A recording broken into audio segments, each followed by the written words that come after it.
काँग्रेस प्रदेशाध्यक्ष हर्षवर्धन सपकाळ यांच्या छत्रपती शिवाजी महाराज आणि टिपू सुलतान तुलना विधानावरून राज्यभरात वाद उसळला आहे।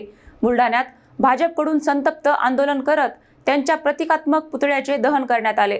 काँग्रेसचे प्रदेशाध्यक्ष हर्षवर्धन सपकाळ यांनी मालेगाव येथील उपमहापौरांच्या दालनात लावलेल्या टिपू सुलतान यांच्या प्रतिमेवरून वक्तव्य करत छत्रपती शिवाजी महाराज आणि टिपू सुलतान हे समकक्ष असल्याचे विधान केले होते।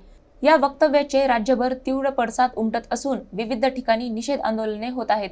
याच पार्श्वभूमीवर बुलढाणा येथे भाजपच्या वतीने संतप्त आंदोलन करण्यात आले। भाजपा जिल्हाध्यक्ष विजयराज शिंदे यांच्या नेतृत्वात कार्यकर्त्यांनी एकत्र येत घोषणाबाजी केली आणि हर्षवर्धन सपकाळ यांच्या प्रतिकात्मक पुतळ्यांचे दहन केले। यावेळी कार्यकर्त्यांनी छत्रपती शिवाजी महाराजांविषयी केलेल्या विधानांचा तीव्र निषेध नोंदवत सपकाळ यांनी तातडीने जाहीर माफी मागावी अशी मागणी केली, अन्यथा आंदोलन अधिक तीव्र करण्यात येईल असा इशाराही देण्यात आला। या आंदोलनामुळे बुलढाणा जिल्ह्यात राजकीय वातावरण चांगलेच तापले असून पुढील काळात या वादाला कोणते वळण लागते याकडे सर्वांचे लक्ष लागले आहे।